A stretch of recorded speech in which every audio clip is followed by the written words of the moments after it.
Muy bien, queridos hermanos. En 44 años que llevo, gracias al Señor, siempre a tiempo completo, uno siempre ha ido, digamos, evolucionando, ¿no? Aprendiendo por aquí, aprendiendo por allá.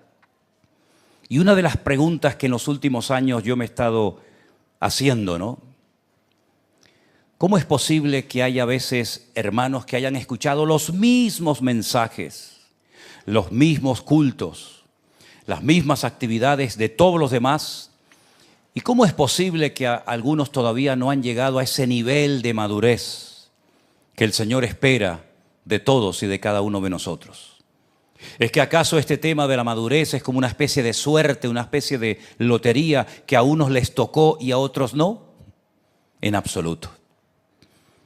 El Señor nos ha capacitado a todos los que hemos nacido de nuevo y nos ha dado todo lo necesario para que nuestras vidas sean vidas fructíferas y eficaces en el reino y podamos llegar a ese nivel de madurez que, por supuesto, no podemos decir que ya hemos llegado, pero por lo menos estamos esforzándonos por alcanzar.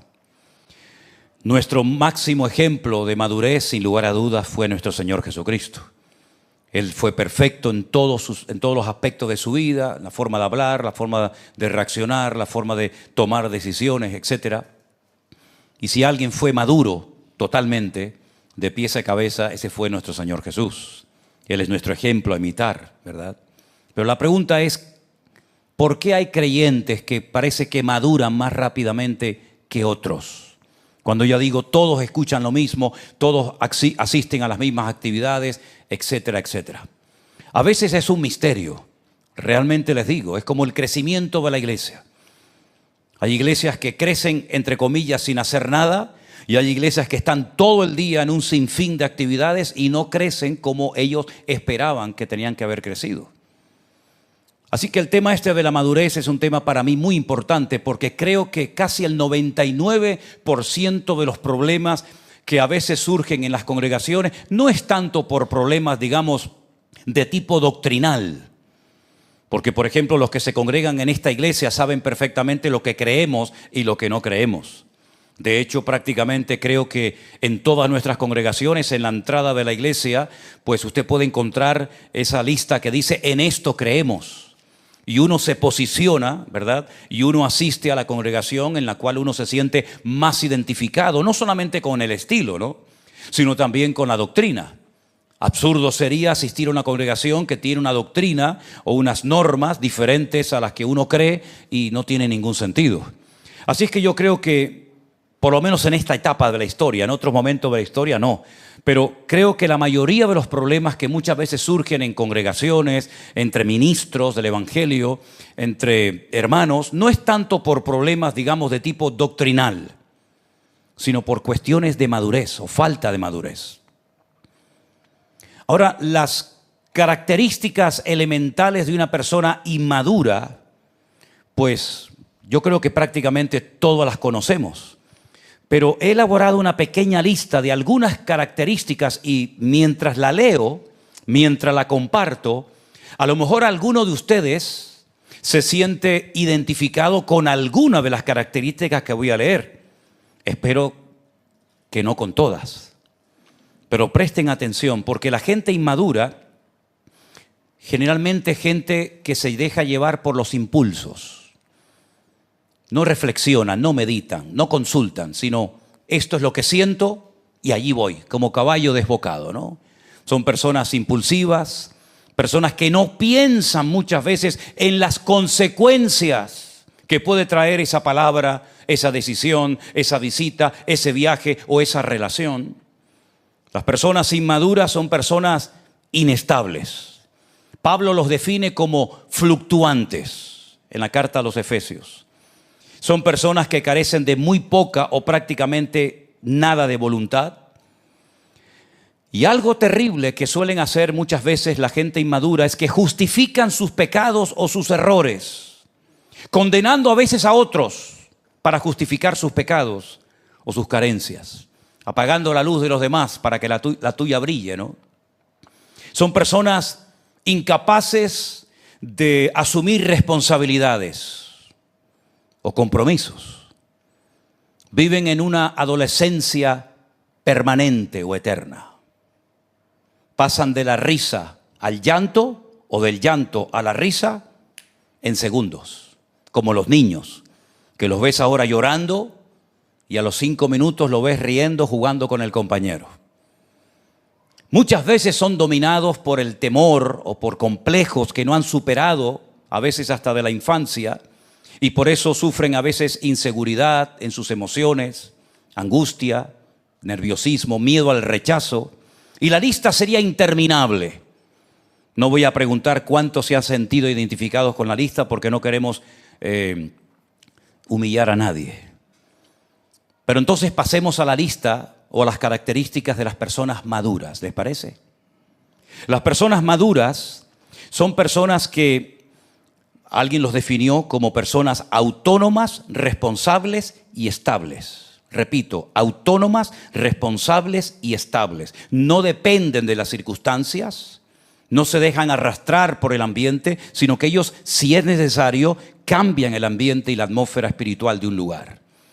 No son como personas que van a un lugar y parece que son como los camaleones, ¿no? Que se adaptan al lugar y se olvidan de sus principios, se olvidan de sus creencias y ponen su vida en peligro porque comienzan a hablar y actuar como la gente que les rodea. Es interesante notar que en Daniel capítulo 1, cuando Daniel es transportado, llevado cautivo a Babilonia, lugar donde permaneció hasta el día de su muerte, dice la Biblia que desde el minuto 1 que entró y pisó Babilonia, él propuso en su corazón no dejarse contaminar, ni transformar, ni manipular por el ambiente. Y no era fácil, No era fácil. Sin pastor, sin iglesia, sin sinagoga, sin templos, sin sacerdotes, un chaval joven que le cambian su nombre, incluso le obligan a comer cosas prohibidas por la ley de Moisés, como él las conocía perfectamente. Dice que él propuso en su corazón no dejarse contaminar ni arrastrar por la corriente o por el espíritu de Babilonia. Y lo mantuvo hasta el final de sus días. Babilonia no lo cambió a él, pero en cierto sentido, en muchos aspectos, él cambió a Babilonia y al rey de Babilonia, ¿verdad? Así que las personas maduras son personas que son responsables, asumen compromisos y algo muy importante, se dejan tratar, se dejan moldear por el Señor. No son personas que abortan la obra que Dios ha comenzado a hacer en ellos, cambiándose de iglesia o enfadándose con el que te ha llamado la atención, sino son personas que aceptan el trato de Dios en su vida. A veces duro, a veces difícil, a veces prolongado en el tiempo, pero lo aceptan con agrado. Son personas que aprenden a esperar. No son personas guiadas, dominadas por impulsos, por emociones, por deseos a veces carnales o de ambición propia, sino que aprenden a esperar en el Señor. Aunque la respuesta tarde, ellos aprenden y esperan en el Señor, porque saben que todo bajo el cielo tiene su tiempo. Son personas como por ejemplo aquel joven que siempre ha sido una fuente de inspiración para todos nosotros, José, que lo tuvo todo en contra, ¿verdad? Sus hermanos, sus propios hermanos lo venden, lo traicionan, lo abandonan. Personas que no tienen el más mínimo sentimiento de amor por un joven que va a ser llevado a un país extranjero y que probablemente nunca más lo vuelvan a ver. Y este joven se mantuvo firme al Señor en aquellos sueños proféticos que se le había sido revelado cuando él era un adolescente. Pasa de ser el niño mimado de su padre, de vestir aquellas ropas especiales que lo identificaban, lo diferenciaban del resto, a ser un esclavo sin derechos, tener que aprender una nueva cultura, una nueva lengua. Y no solamente eso, sino que además, pues, ya no puede adorar con esa libertad con la que adoraba abiertamente a su Dios, porque allí es un país con una cantidad de ídolos y de imágenes terrible.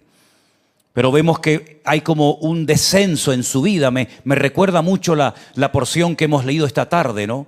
El Señor, siendo en forma de Dios, no estimó el ser igual a Dios como cosas que aferrarse, sino que se despojó, se anonadó, dice la versión antigua. Y estando en la condición de hombre, se hace obediente hasta la muerte y muerte de cruz. Es decir, hay un descenso en la vida de Jesús, como lo hubo en José. Pasó de ser el niño mimado, el niño favorito, a ser la persona tal vez más insignificante de Egipto. Pero sin embargo la clave estaba en que Dios siempre estuvo con él y él siempre estuvo con el Señor. Terminó dando con sus huesos en la cárcel, una experiencia terrible, y no una cárcel moderna de lujos y de capricho y de piscina y de agua caliente y de gimnasio. No, una mazmorra terrible, ¿verdad? Donde lo tuvo que pasar muy mal durante mucho tiempo, hasta que finalmente el Señor decide exaltarlo y sacarlo de aquel lugar terrible y convertirlo en una de las personas más importantes en toda la historia, no solamente de Egipto, sino de la humanidad. Lo mismo pasó con Daniel, lo mismo pasó con David y pasó con tantos personajes que se dejaron tratar por años por el Señor. Porque si alguien quiere ser usado, primeramente tiene que ser tratado por el Señor. Es el proceso, es la ley del reino, tratado para luego poder ser usado. Y por eso, en estos días, cuando preparaba todo esto, me venía a la mente un joven que conocí al poco tiempo de yo haberme convertido en aquella pequeña iglesia en Las Palmas. Un joven, pues como otro cualquiera, pues se tomó también muy en serio los cultos, las reuniones, la lectura de la palabra, el salir a evangelizar, etcétera. Pero comenzaron a darle responsabilidades. Y las responsabilidades que adquirimos en la vida, la confianza que otros depositan en nosotros, nos descubre o nos cubre. Es como la ropa, ¿no? La ropa realmente el objetivo es cubrir, no descubrir. Lamentablemente a veces la ropa de algunas personas les descubre el alma y el corazón. Pues así pasó con este muchacho. Se le subió a la cabeza, entre comillas, el éxito y sus responsabilidades, y al poco tiempo aquel joven sencillo y humilde y servicial se tornó en un joven orgulloso, soberbio, que trataba a todo el mundo al trancazo, mirando a la gente por encima del hombro, porque él pensaba que porque los pastores le habían dado ciertas y determinadas responsabilidades, él ya se creía que era el dueño de la iglesia. Y una de las características de una persona madura es que no tiene ni mentalidad de dueño ni de asalariado, que son los dos grandes peligros. Porque el dueño, como se cree propietario, ¿verdad?, hace con sus bienes lo que le da la gana. Y el asalariado, como lo que hace es por dinero y no por amor, cuando le falta el apoyo económico, pues dice la Biblia que hasta deja abandonadas las ovejas, porque no son suyas. Sin embargo, la persona madura ni tiene mentalidad de dueño ni de asalariado, sino de siervo. Siervo fiel, siervo responsable, en las duras y en las maduras. Es fiel a su Dios en la adversidad, en la soledad y en la prueba. No importa que no salgas en la fotografía, no importa que no te reconozcan el trabajo realizado, no importa que no te digan las gracias en público, al fin y al cabo para quien ha servido y trabajado ha sido para el Señor. Y una palabra que aparece que es muy, muy importante, que la emplea sobre todo el apóstol Pablo cuando habla acerca de las personas maduras en el reino de Dios, es la de administrador. Esa palabra es la palabra ecónomo. Vosotros sabéis que en cierta ocasión yo enseñé que en la Biblia no todos los esclavos estaban en la misma posición y en el mismo nivel. El más bajo, el escalafón más bajo, eran los uperetas, eran los que estaban para servir, sobre todo a la hora de limpiarle los pies a los que entraban en la casa de sus amos, de sus señores. Eran también aquellos que iban en galeras, aquellas galeras de aquellos romanos que los mandaban allá abajo y allí estaban remando hasta que morían extenuados y reventados. Esos eran los uperetas, el escalafón más bajo de los esclavos. Luego estaban los doulos, ¿verdad? Nos suena mucho la palabra porque eran aquellos que habían renunciado a su libertad, pudiendo ser libres, decidieron quedarse por amor, servir por amor el resto de sus días a su amo, y eran los que llevaban aquel arete, ¿no?, aquel zarcillo en la oreja como señal de que habían renunciado a su libertad por amor a su amo. Estaban también los ecónomos o los sabios, no los sabios, sino los que conocían pues matemáticas, geografía, agricultura, sabían leer, sabían escribir, y eran lo que Pablo utiliza en la carta a los Gálatas como los ayos. Aquellos que le enseñaban al futuro heredero, pues todo lo que éste sabía hacer, ¿verdad? Hasta que el heredero crecía y automáticamente el ayo pasaba a un segundo plano. Y así podemos ver a lo largo y ancho de la Biblia que los esclavos no tenían ningún tipo de derechos, no tenían vacaciones, no tenían jubilación, no cobraban el paro, sino eran personas que habían perdido su libertad. Y en cierto sentido, queridos hermanos, eso es lo que nos ha pasado a nosotros.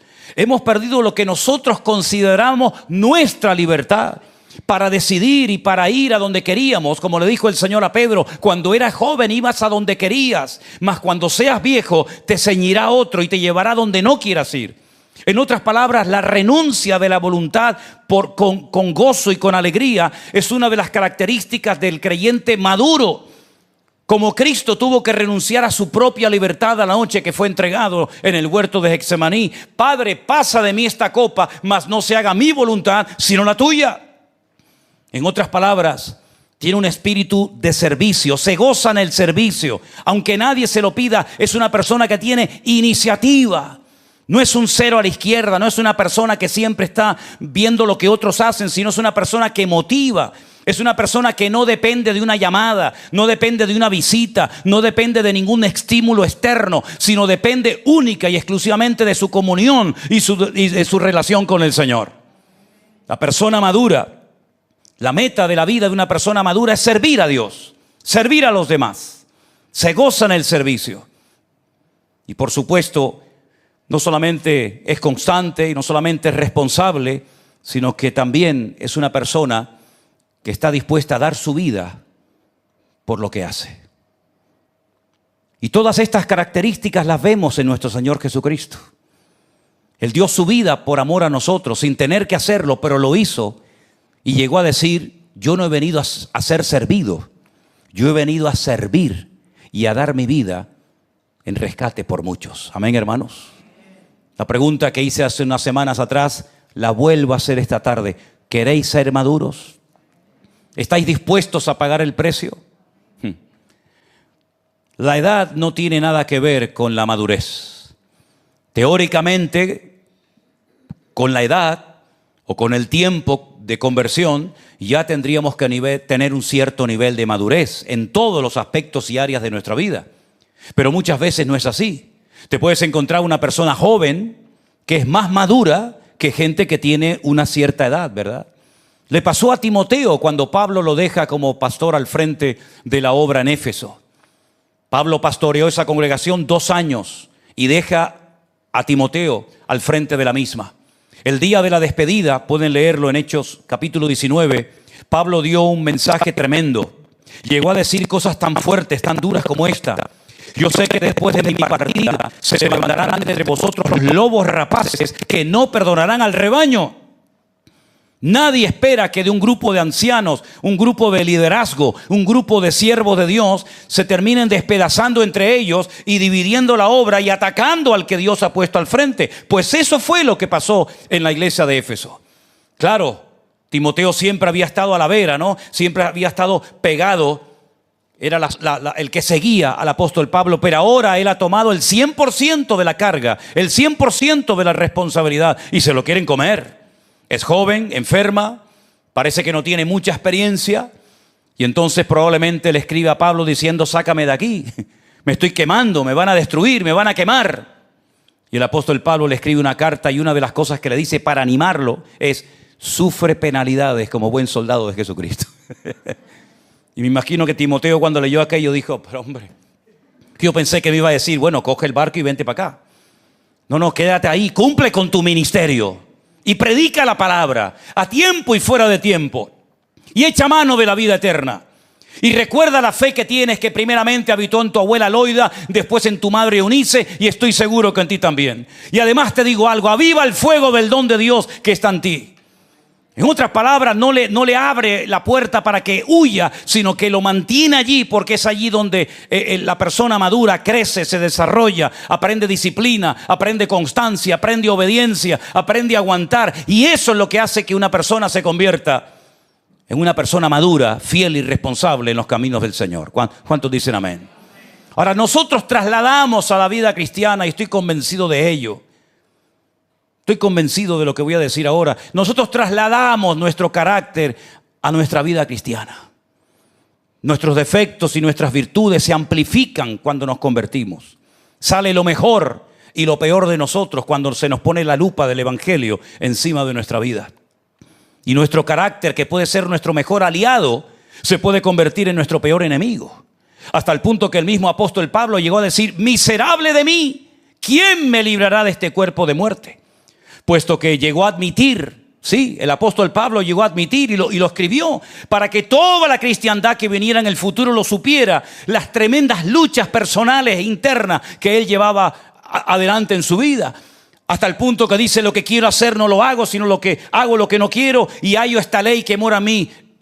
En otras palabras, Pablo pone su corazón encima de la mesa, porque una persona madura es una persona que reconoce sus defectos, no los tapa, sino es una persona que admite que necesita ser tratado, cambiado, moldeado. Es una persona que no tapa, ¿verdad?, sus debilidades, sino que al contrario las confiesa. Y entonces es cuando oímos la voz de Dios que nos dice: diga al débil, fuerte soy, y mi poder se perfecciona en la debilidad.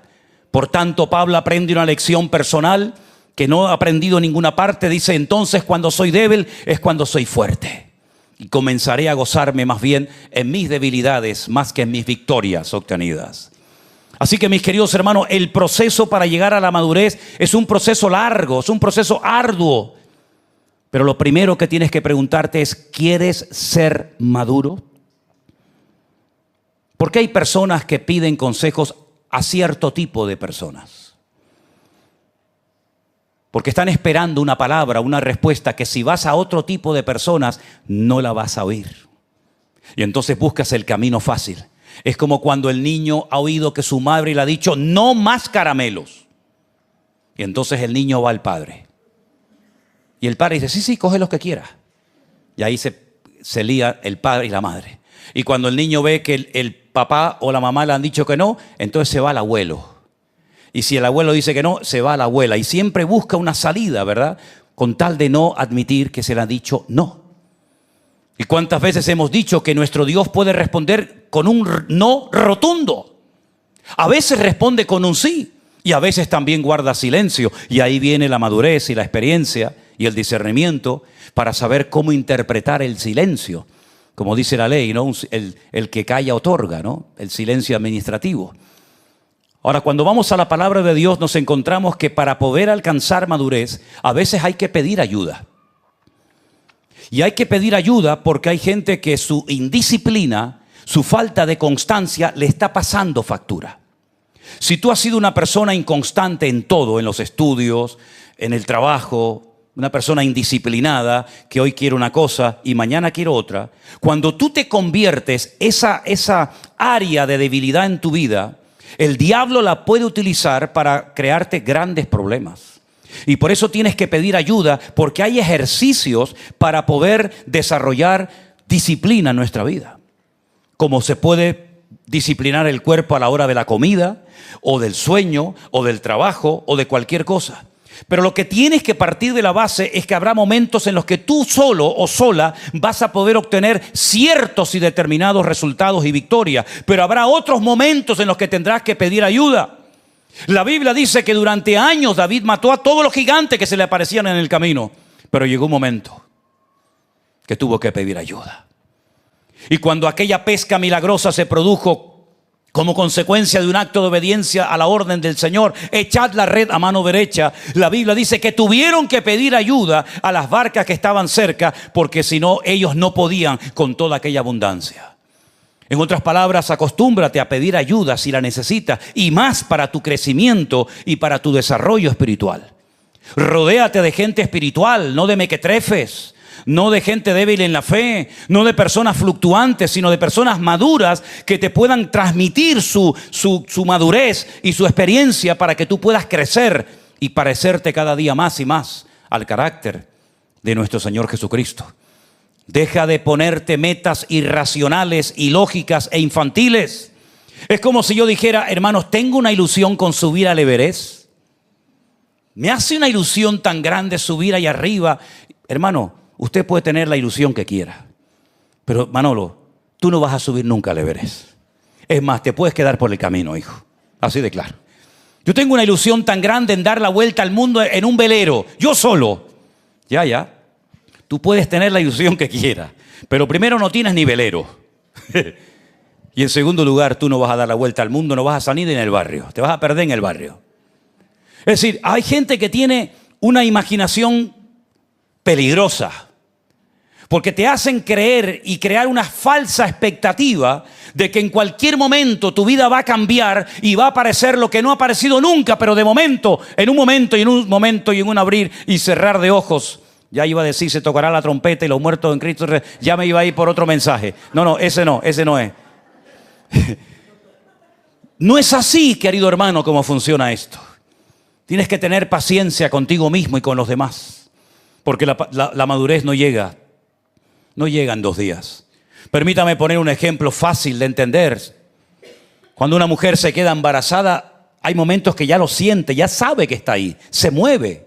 Dice, mira, toca aquí, y le sale ahí, no sé lo que era, ¿no? Una pierna, una cabeza. Por ahí le sale otra cosa, y dice, madre mía, ¿pero qué tiene este? Tiene un alien allá adentro esta mujer. ¿Qué tiene, no? Pero tienes que esperar, tiene que formarse. No es cuestión de 2 días, de un mes, de 2, de 3, sino hay que esperar un crecimiento, hay que esperar que llegue el momento exacto, y cuando llegue el momento, tú no te preocupes que va a salir. Nosotros llevamos la presencia del Señor en nuestras vidas, somos el templo del Espíritu Santo de Dios. ¿Cuántos dicen amén? Pablo dice, yo no quiero que ignoréis esta gran verdad, que ya no tenemos que subir 3 veces al año a Jerusalén para ir a un templo físico, sino que ahora vosotros sois el templo del Espíritu Santo de Dios, el cual mora en vosotros. Es un privilegio tremendo. Ya tenemos la presencia del Señor. Ya tenemos, permítame, todas las herramientas, todo lo que necesitamos para ser maduros, para honrar y glorificar al Señor. Pero es cuestión de tiempo. Y a veces, no solamente de pedir ayuda, sino que también a veces hay que hacer prácticas. Y usted dirá, ¿y eso de hacer prácticas de dónde viene? Mira, viene de aquí. En la carta a los Hebreos, que leyó nuestro hermano Antonio en esta tarde, lo dice muy claramente, con otra palabra, pero es a lo que apunta el autor. Hebreos capítulo 5 dice, hermanos, el autor de la carta viene desarrollando una serie de temas, tratando de dirigir la mente de los oyentes o de los destinatarios a que todo aquello del Antiguo Testamento, la menorá, el altar del incienso, los panes, los sacerdotes, el altar del sacrificio, el lavacro, esto y aquello, todo eso apuntaba en una misma dirección. Hay un hilo conductor que nos lleva a la figura, a la persona de Cristo. Y él viene desarrollando temas muy profundos. Claro, lógicamente tienes que conocer y saber moverte en el tema del Antiguo Testamento, ¿no? Para saber de qué está hablando el autor. Pero llega un momento en que el autor, que le está escribiendo a judíos, a hebreos, les dice, miren, acerca de lo que les estoy contando, pues yo tengo mucho que decirles, pero me lo habéis puesto muy complicado. Me lo habéis puesto muy difícil porque os habéis convertido en gente tarda para oír. Es todo lo contrario a lo que Santiago dice, que tenemos que ser tardos para hablar y prontos para oír. Y resulta que estos invirtieron el orden. Estaban todo el día hablando y pocas veces escuchaban. Y el autor de la carta a los Hebreos le dice, os habéis hecho tardos para oír. Gran peligro cuando no quieres oír, cuando no quieres ser amonestado, cuando no quieres ser corregido, cuando te tapas el oído o te entra por un oído y sale por el otro, te estás haciendo daño, te estás matando poco a poco. Entonces dice, ustedes ya a estas alturas de la vida teníais que ser maestros. ¿Qué es un maestro, hermano? Un maestro es una persona que está para dar, para instruir, para ayudar a los demás, para compartir conocimiento. Un maestro no va a la escuela a aprender, va a enseñar. Y los que están allí aprenden del maestro. Y el autor de esta carta dice, ustedes ya tenían que estar a este nivel. Ahora, la pregunta es, ¿cuánto tiempo había pasado más o menos desde que esta gente se había convertido hasta que reciben esta carta? Bueno, estos son hijos de creyentes. Estos no son primera generación. Esta carta fue dirigida a hijos de creyentes, es decir, ya son la segunda generación. Bueno, aquí en esta congregación y en nuestro ministerio hay gente que ya son de segunda, de tercera y hasta de cuarta generación. Por lo tanto, cuando eras niño, hablabas como un niño, pensabas como un niño, te comportabas como un niño, mas cuando ya fui hombre, dejé las costumbres de los niños pequeños. Eso es lo que le está diciendo el autor de la carta a los hebreos. Ustedes tenían ya que estar dando y no siempre recibiendo, ser maestros y no ser niños. Y dice, y todavía tenéis necesidad de leche. y no de alimento sólido. Es increíble cómo un niño puede alimentarse solo de leche un tiempo.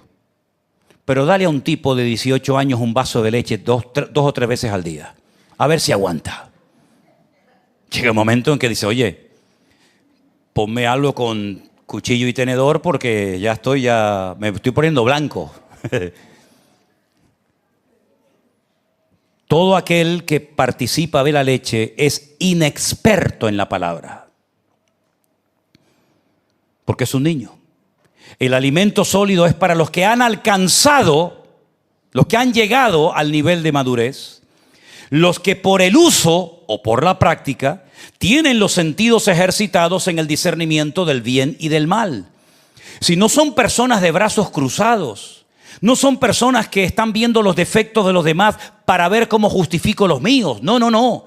Son personas que practican la oración, practican algún sermoncito de vez en cuando, practican cosas como el perdón, la generosidad, el visitar a alguien, el salir a la calle a repartir folletos, a ver cómo lo hago, a ver si hago el ridículo o tengo respuesta. En otras palabras, es una persona activa, no es un vago, no es una persona que está ociosa.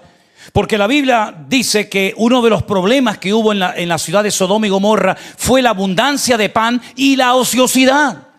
Muchas veces decimos Sodoma y Gomorra es que eran de una promiscuidad sexual terrible. Y es verdad, pero nos olvidamos de que dos grandes pecados o defectos de la gente de Sodoma y Gomorra era la abundancia, el tener demasiado.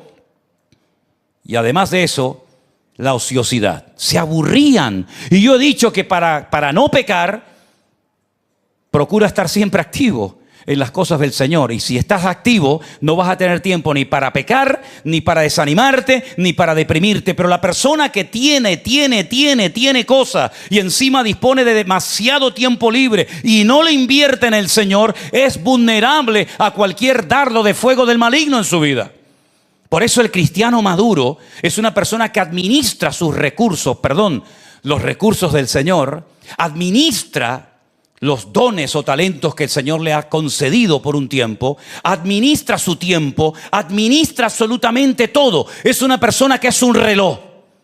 No es una persona que va improvisando. A ver qué hago hoy. Bueno, hoy voy a... No. Es una persona ordenada, disciplinada, que sabe lo que quiere, que sabe lo que tiene, pero que también es honesto y reconoce lo que no tiene, porque Dios se lo ha dado a otra persona. ¿Cuántos dicen amén? ¿Se acuerdan ustedes cuando Pedro y Juan subieron a las 3 de la tarde a orar al templo? Había un mendigo cojo de nacimiento que esperaba recibir algo de ellos. Extendió la mano y Pedro y Juan se le quedaron mirando y le dijeron, no tenemos. Pedro y Juan, pastores de una iglesia de más de 20,000 personas, no tengo ni plata ni oro.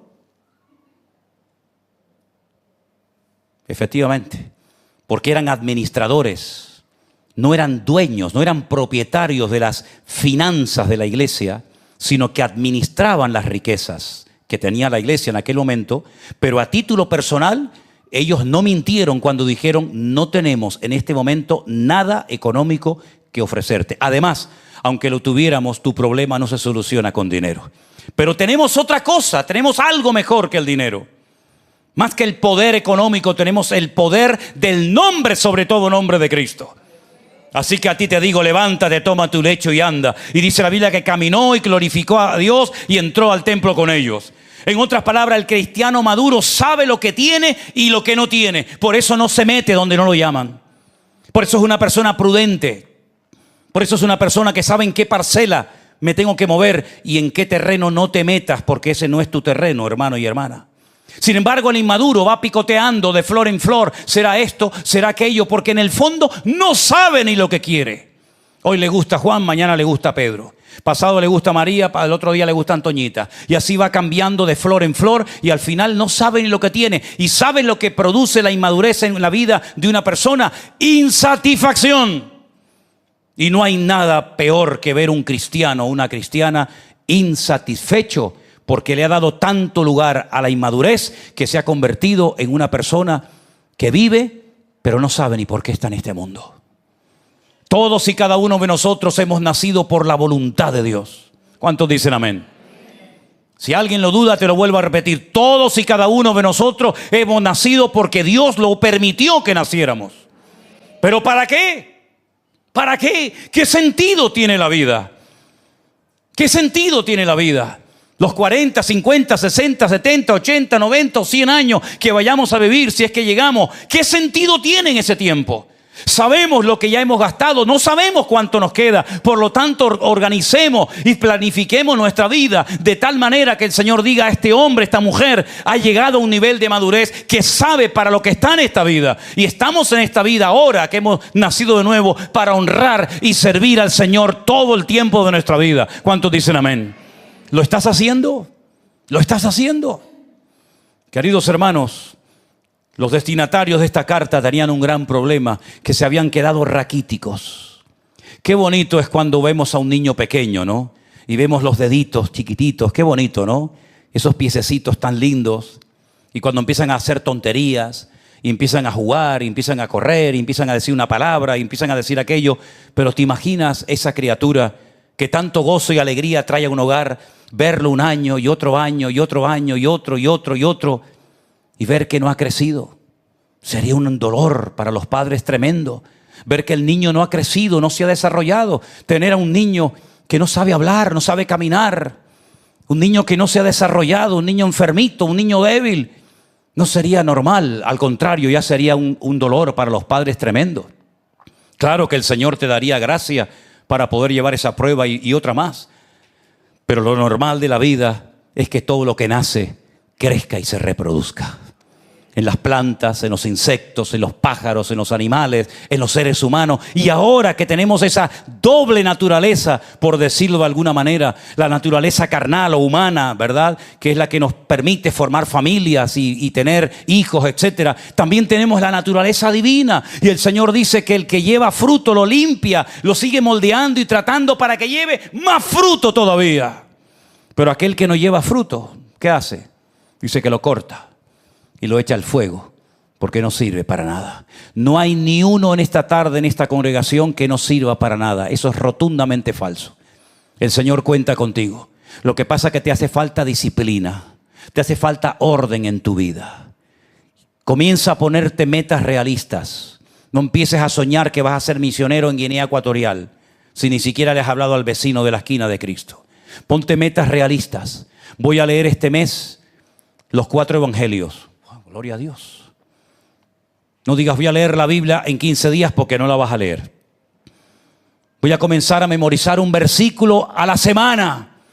Voy a comenzar a asistir más a la iglesia. Voy a comenzar a practicar en oración. Voy a dedicarme cuando llegue a la iglesia, si llego temprano, a saludar a la gente y no estar ahí siempre esperando que te vengan a ti a saludar, como si fueras la reina de Saba. No. Venga usted, vienes temprano, saluda a la gente. Hermano, viene temprano, saluda a los hermanos. No estés esperando, el pastor no me saludó, pues vete tú a él y salúdalo.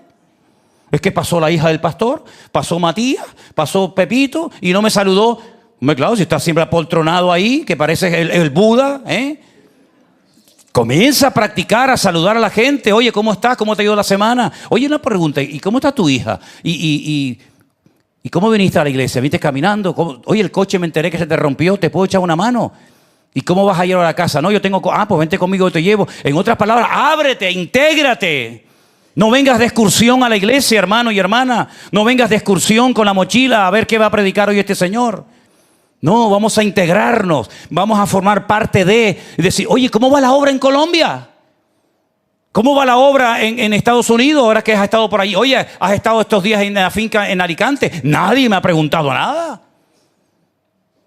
En otras palabras, intégrate, pregunta. Oye, ¿se ha pagado el local de la iglesia? ¿Y la luz? ¿Cuánto estamos pagando de luz? ¿Hace falta algo? Es que a veces pasan semanas y meses y no preguntáis nada. Y yo digo, bueno, ¿los habremos malcriado? En otras palabras, hermano, involúcrese en la obra. Pregunte, métase en las cosas del Señor. Y eso te va a traer a tu vida una madurez. Y te vas a olvidar de tu problema, de tu enfermedad, de la artrosis, de la artritis y de la reuma o como rayo se llame. El cristiano maduro no está centrado en sí mismo. El cristiano maduro está centrado en el Señor y en lo que ama y quiere el Señor. Hemos tenido en esta tarde, Anderson ha dado una clase para los hermanos que se van a bautizar y me ha llevado una alegría cuando subí a Río y vi un grupito lindo de hermanos que se van a bautizar ahora dentro de unos días cuando lo anunciemos. Por cierto, si hay alguno que todavía no está bautizado y quiere poner en práctica en su vida este mandamiento, estás a tiempo. Pero hermanos, los tiempos se están acortando, el mundo cada vez se está poniendo más complicado y difícil. Tenemos que aprender a tener más relaciones interpersonales los unos con los otros. Ábrete, pregunta, y si no te acerca, acércate tú, y si no te hablan, habla tú. En otras palabras, si quieres cosechar, tienes que sembrar primeramente, dice la palabra. Y sobre todas las cosas, mi querido hermano, cuando termines hoy de estar en este lugar, piensa una cosa: ¿qué estoy haciendo con mi vida? El cristiano maduro no tiene una agenda personal. Hay gente que se quiere aprovechar de la finca, de la iglesia virtual, de los cultos, de las reuniones, de los campamentos, de los congresos. Siempre ha sido y siempre será así.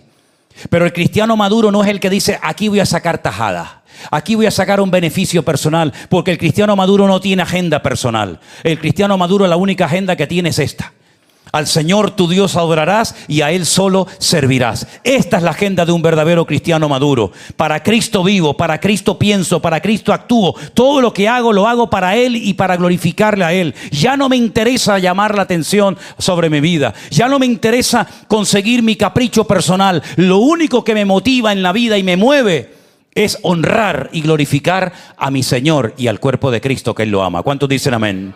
Cierra tus ojos en esta tarde ahí donde estás y vuelve otra vez a preguntarte: ¿quieres ser maduro, hermano? ¿Quieres ser una mujer madura en Cristo? Yo no te pregunto la edad que tienes, porque no tiene nada que ver la edad con la madurez. Yo te pregunto si tú hoy quieres decirle al Señor nuevamente: Señor, yo quiero pagar el precio para ser una persona madura, responsable, integrada, comprometida, con espíritu de siervo, de administrador y no de amo, ni de asalariado. Quiero gozarme en todo lo que haga, incluso hasta en lo que no haga o no me dejen hacer, también en eso me gozaré.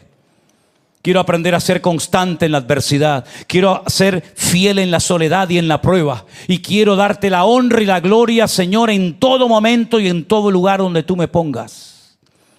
Y sobre todas las cosas quiero reconocer humildemente delante de ti mis carencias, mis defectos y debilidades. Porque solamente tú me puedes ayudar a cambiar. Y muchos de los que estamos aquí esta tarde queremos cambiar, pero para bien, no para peor. A veces algunos cambian en la vida, pero para peor. Pero tú, Señor, nos quieres llevar de gloria en gloria, de bendición en bendición y de triunfo en triunfo. Y por eso en esta tarde, Señor, respondemos a tu palabra: heme aquí, aquí estamos, Señor. Solamente aquellos que hayan entendido el mensaje, repito, solamente aquellos que hayan entendido el mensaje y quieran verdaderamente llegar a ese nivel de madurez, que se puede llegar, no te quepa la menor duda, se puede llegar, hermano y hermana. Solamente los que quieran verdaderamente llegar a ese nivel de madurez, ponte de pie si así lo sientes en tu corazón, y juntos cantaremos una alabanza a nuestro buen Dios y oraremos juntos para que el Señor nos ayude a ser un pueblo unido y maduro para la honra y la gloria del Señor. Aleluya. Gracias, Padre Santo. Te adoramos, Jesús. Aleluya.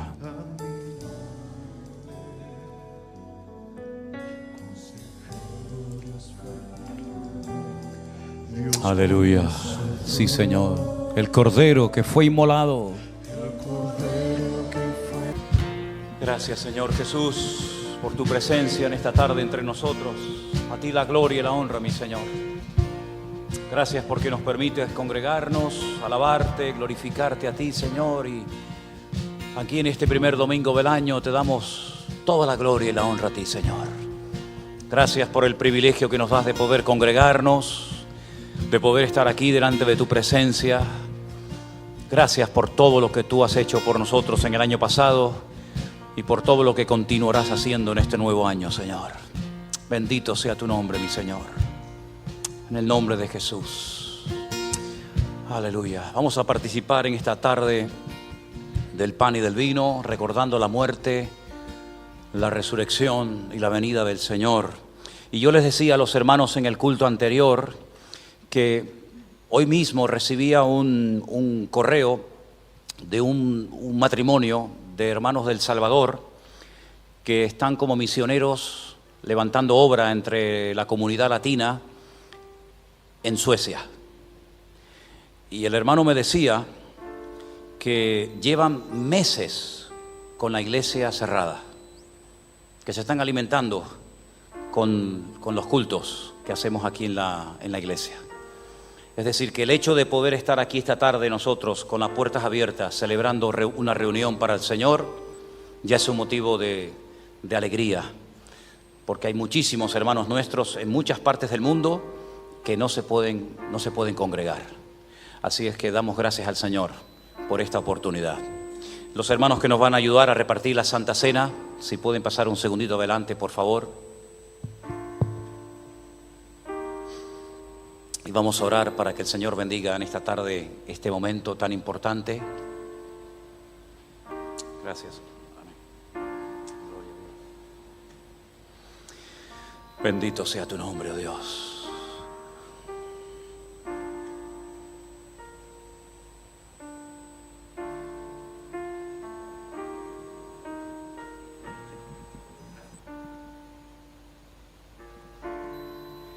Señor y Padre Celestial que estás en el cielo, Dios, bendito sea tu nombre, santificado sea tu nombre, Padre. Gracias te damos por tu misericordia, por tu bondad, Señor, Padre. Jesús. Gracias por cuidarnos, por apartarnos. Gracias por tu Hijo y por tu salvación, Dios. Gracias por esa muerte en la cruz y ese sacrificio, Padre, que hoy celebramos. Hoy damos a conocer, Señor, no solo el sacrificio, sino la segunda venida de tu Hijo, Padre, amén, que esperamos, Señor, con ansias, con amor, con deseos, Padre. Bendice este tiempo, Señor, y que sea de edificación para nosotros. Te lo rogamos, Dios, en el nombre de tu Hijo Jesucristo, Padre. Amén. Amén, amén. Pueden tomar asiento, hermanos. Los hermanos van a pasar a repartirles su copa, su trocito de pan. Esperamos después todos juntos.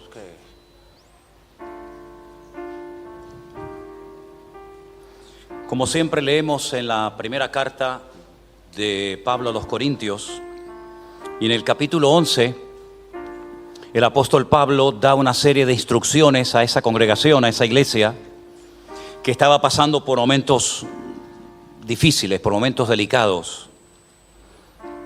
Y Pablo le dice a los hermanos de Corinto: al anunciaros esto que sigue, no os alabo, porque no os congregáis para lo mejor, sino para lo peor.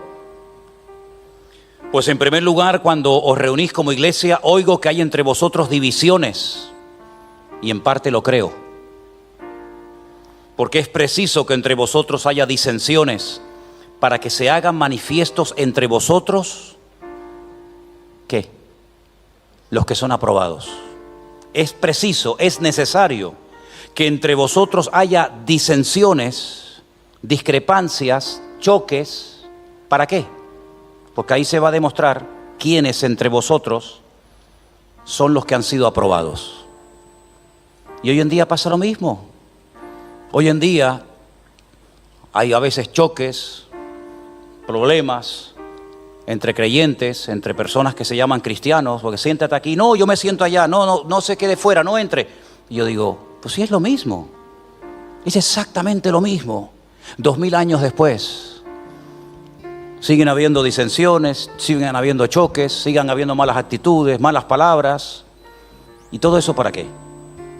Pues para que sepamos entre vosotros quiénes son los que están aprobados, quiénes son los que han madurado, quiénes son los que han crecido, quiénes son los que tienen un corazón moldeable, quiénes son los que se han dejado tratar por el Señor en todo este tiempo, todos los que han aprendido de todas estas pruebas que hemos pasado en los últimos meses, que nos han preparado para este año. Mire, yo les voy a pedir a todos que nunca conviertan su vida cristiana en una vida religiosa. Voy al culto, me siento, canto, levanto las manos, oro, tomo el pan y el vino. Cuando pasan la ofrenda doy lo que sea que tenga que dar. Y todo, pero muy mecánico, muy religioso. Nunca entremos en ese espíritu, sino que todas y cada una de las cosas que hagamos, las hagamos de corazón. Las hagamos sabiendo lo que estamos haciendo. Estos hermanos de Corinto participaban indignamente del pan y del vino porque menospreciaban, no valoraban lo que el Señor le había estado enseñando a través del ministerio del apóstol Pablo. Y no me digan a mí que Corinto no tuvo un buen pastor. No me digan a mí que los hermanos de Corinto no tuvieron buenos maestros. Tuvieron allí a Priscila y Aquila, tuvieron a Apolos, tuvieron a Pedro, tuvieron a Pablo, pero seguían habiendo entre ellos discrepancias, problemas. Y más adelante dice: de manera que cualquiera que coma de este pan o beba de esta copa del Señor indignamente, será culpado del cuerpo y de la sangre del Señor. Por tanto, pruébese cada uno a sí mismo, y coma así del pan y beba de la copa. Porque el que come y bebe indignamente, sin discernir el cuerpo del Señor, juicio come y bebe para sí. ¿Y saben lo que dice la Biblia? Esa es la razón por la que hay muchos enfermos y debilitados entre vosotros, y muchos duermen. Porque se tomaban las cosas a la ligera, sin reverencia, sin respeto, sin temor de Dios. Por eso en esta tarde, a mí me gustaría que con tus ojos cerrados, sin distraerte por nada ni por nadie, te preguntes: ¿has crecido? ¿Has madurado en este tiempo, hermano? ¿Estás